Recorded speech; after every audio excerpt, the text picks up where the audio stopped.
Dealing with people can be challenging, can't it? Sometimes they might be dishonest, deceitful, or seem like they're complicating our lives. But the Bible teaches us that handling all sorts of people is a significant life lesson. In Ephesians 4:2, we're reminded of the importance of being humble, gentle, and patient with one another, bearing with each other in love.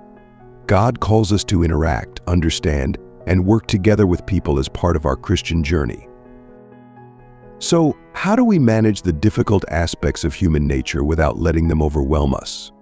In this video, we'll explore biblical lessons not only for dealing with the people around us, but for thriving in our interactions. From navigating complex relationships to maintaining calm under pressure, we'll see how we can apply these teachings in our daily lives. These timeless strategies from the Bible can assist us. It's not about avoiding chaos, but learning to handle it with grace and resilience. We're talking about practical and realistic strategies for understanding people's quirks and making our interactions more rewarding. Interestingly, those who follow biblical teachings often lead happier and more fulfilling lives. God's word isn't just about overcoming challenges, it's also about finding joy and satisfaction even amid life's inevitable ups and downs. If you want to be part of this special group, it's essential to keep these teachings in mind. This journey is not just about solving problems, but also about changing our perspective on life and reaching a deeper level of contentment in Christ. Are you ready to face people's problems with divine wisdom? Then let's begin. Care less about what others think of you. Imagine yourself on a brightly lit stage, heart pounding as hundreds of eyes are fixed on you. You're about to share a speech that reflects your deepest convictions, but a voice inside worries about the audience's reaction. Will they like it? Will they admire me? This stage symbolizes our daily lives, where we often seek approval and applause from an audience we may never know. This pursuit leads to an internal struggle between expressing who we truly are and seeking external approval. The Bible addresses this conflict in Galatians 1:10, where Paul reminds us, "Am I now trying to win the approval of human beings, or of God? Or am I trying to please people?" If I were still trying to please people, I would not be a servant of Christ. This verse highlights the importance of seeking God's approval above all else. The pursuit of others' approval is an empty endeavor, disconnected from our true essence and the purpose God has for us. Jesus also taught us in Matthew 6:1, "Be careful not to practice your righteousness in front of others to be seen by them. If you do, you will have no reward from your Father in heaven." Jesus encourages us to live our faith authentically, seeking God's approval, not that of people. Following this new path is not like flipping a switch. It's more like tending a garden. You need to nurture your trust in God, strengthen your self-esteem in Christ, and sometimes remove negativity. Every day you face challenges, but in each challenge there is a choice. Ask yourself, am I living to please others, or am I living to please God? It's about holding on to your beliefs, standing up for your biblical values, and being true to yourself every morning. By putting God at the center of your life and seeking His approval above all else, you will find inner peace and true satisfaction. Be honest. When the sun peeks through your window, bringing the promise of a new day, it also brings a reminder that you will meet all kinds of people, even those who twist words or find joy in others' sorrows. It's like entering a maze full of mirrors, reflecting various characters. But these encounters are not there to drag you down. They are opportunities for you to shine, to stand firm in your honesty like a beacon in a stormy sea. Being true to yourself and others is your armor. It's not just about dodging deceit, but about not letting it change who you are. Proverbs 12:22 reminds us, "The Lord detests lying lips, but He delights in people who are trustworthy." Honesty is not just a moral principle, it's a reflection of our commitment to God. You might wonder, why bother being good in a world full of deceit? The answer is simple. Your goodness, your honesty is like a lighthouse. It cuts through the fog of falsehood with a warm, guiding light. Imagine the impact of this light, how it can inspire someone lost in the shadows to find their way. Jesus said in Matthew 5:14-16, You are the light of the world. A town built on a hill cannot be hidden. Neither do people light a lamp and put it under a bowl instead. They put it on its stand, and it gives light to everyone in the house. In the same way, let your light shine before others, that they may see your good deeds and glorify your Father in heaven. By choosing to be honest, you are not only protecting your peace but also setting a standard, showing that truth and integrity have a place in this world.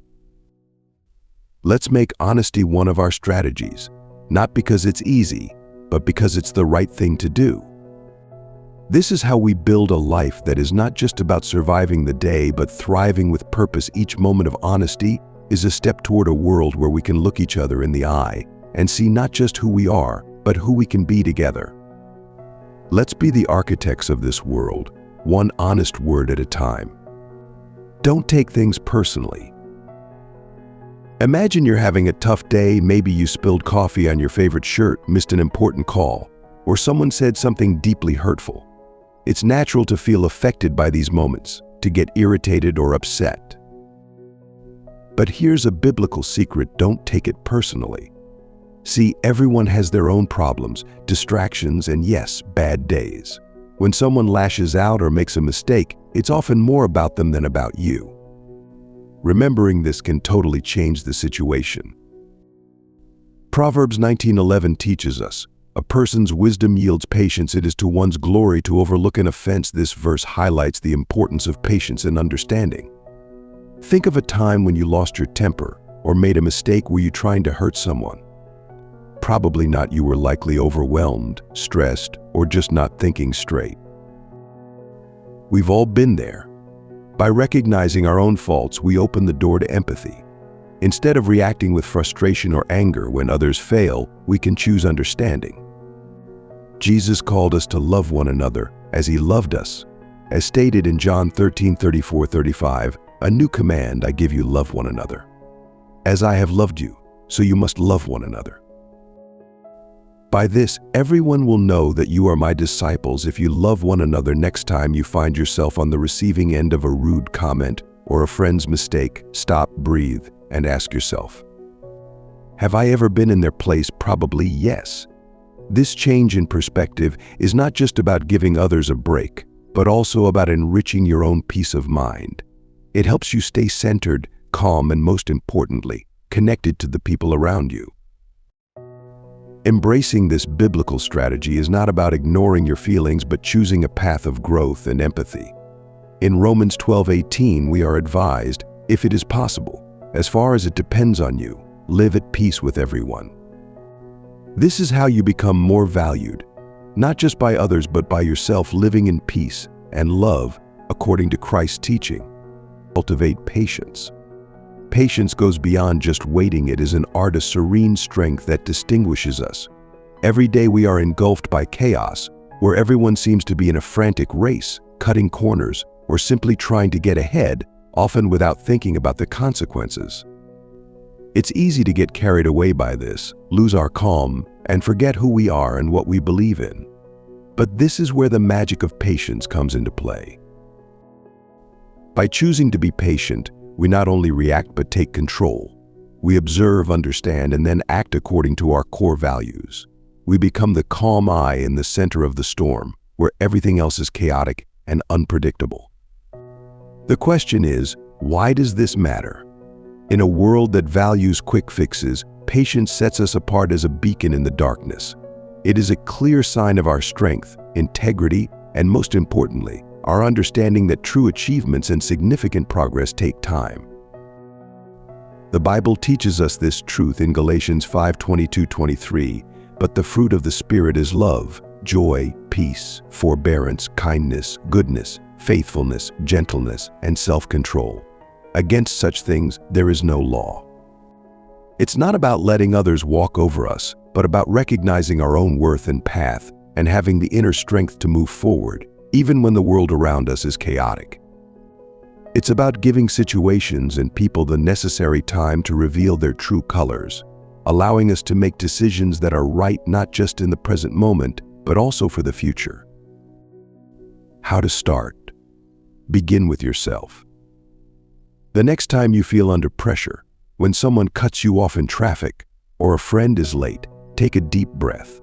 Remember what is written in Romans 12:12, be joyful in hope, patient in affliction, faithful in prayer. This moment is an opportunity to practice patience, to be the serene strength in a constantly provocative world. It is in these small, everyday moments that we build the foundations of a character that is not just admirable but truly valued.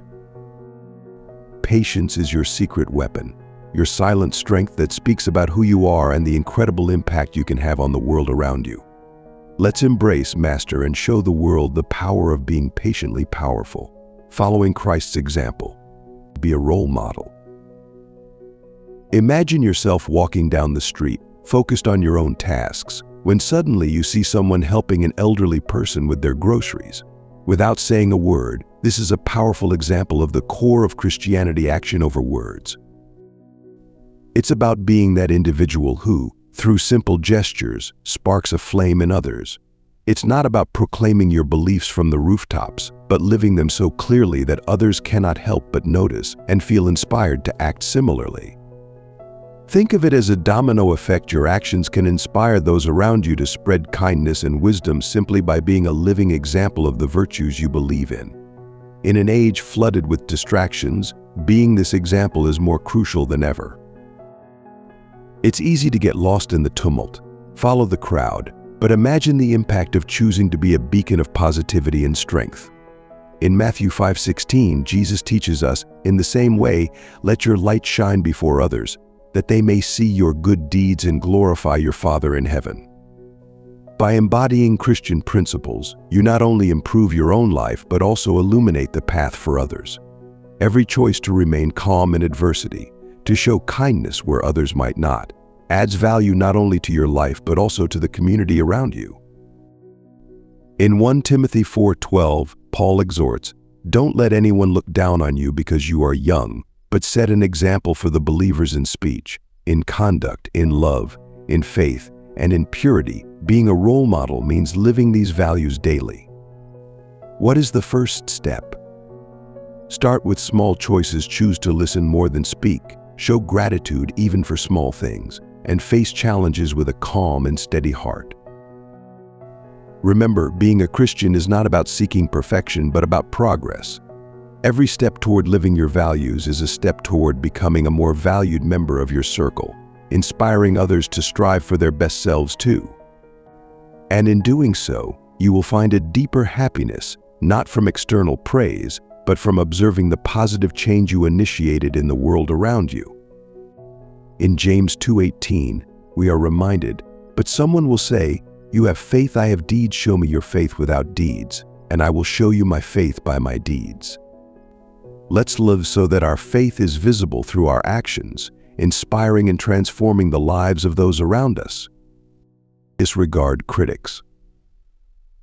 Let's get straight to the point about something that affects many of us: noise, negativity, and yes, critics. You know what I'm talking about, those voices, sometimes loud, sometimes whispering, telling you that you are not good enough, that you can't do this, that you won't succeed. But here's the biblical secret. As relevant today as it was centuries ago, ignore them. Imagine yourself wearing an invisible shield, letting all that negativity just bounce off. Why? Because what really matters are your actions, your choices.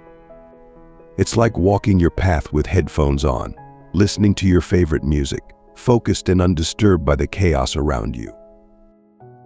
Think about it: when everything around you seems to be falling apart, when hope seems like a distant memory, this is the time to anchor yourself in what is right. In 1 Peter 2:15, we are reminded, "For it is God's will that by doing good you should silence the ignorant talk of foolish people." This verse encourages us to continue doing good regardless of the criticism and negativity around us. Jesus also faced critics during his ministry. In Matthew 5:11-12, he said, "Blessed are you when people insult you, persecute you, and falsely say all kinds of evil against you because of me. Rejoice and be glad, because great is your reward in heaven. For in the same way they persecuted the prophets who were before you." Jesus calls us to focus on what is eternal and true, rather than letting ourselves be brought down by critics. It's not about ignoring the world's problems or pretending they don't exist. It's about recognizing what is within your control: your integrity, your actions, your response to adversity.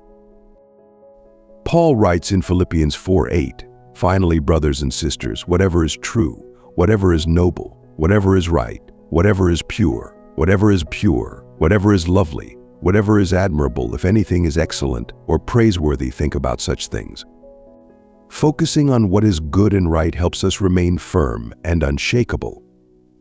To effectively implement these biblical strategies, we must keep this crucial step in mind: ignoring the critics, not with arrogance or ignorance, but with a deep understanding that your value, your character, is not determined by external chaos or others' opinions.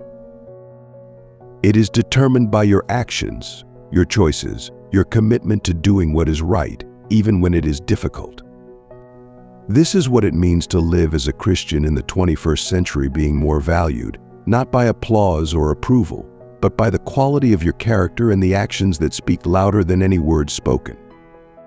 Let's keep moving forward, ignoring the critics, and focusing on what truly matters, following Christ's example and living to please God. Appreciate your loved ones. Have you ever postponed a call or a message to someone, thinking, "I'll do it tomorrow," only to realize that tomorrow never comes? For many of us, this is a hard lesson learned the hard way.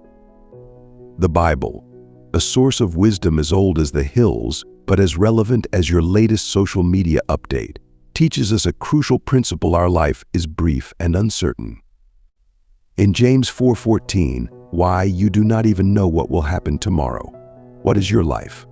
You are a mist that appears for a little while and then vanishes. This reminder of our mortality is not meant to scare us, but to make us understand that everyone we value is also on borrowed time. Imagine if we lived every day as if it were our last chance to tell someone we love them, appreciate them, or forgive them. How much more meaningful would our relationships be? Take a moment to recall the last time you talked to someone close to your heart. Did you part ways well, or were there hard words left unsaid? The Bible gently but firmly reminds us not to go to bed angry.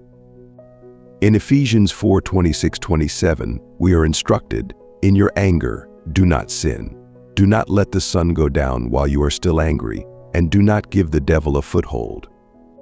Life is incredibly fleeting. One minute you're planning a weekend meetup, the next you're wishing for just one more moment to say what really mattered. This is not about living in fear, but about living with intention. Valuing your loved ones means making the most of now, forgiving quickly, loving intensely, and never missing the chance to express how much they mean to you. In Colossians 3:13, we are called to bear with each other and forgive one another if any of you has a grievance against someone. Forgive as the Lord forgave you. So instead of getting lost in the chaos of our daily lives, let's take a second to think about who adds color to our lives. Let them know they are valued, not tomorrow, but today. Whether it's a simple message, a long-awaited call, or a tight hug, make it count. Remember, in the grand journey of life, these moments of connection are what truly matter. Let's not wait for a reminder of our mortality to start appreciating those who matter most. Therefore, it's time to act. Value those you love, not tomorrow, but now.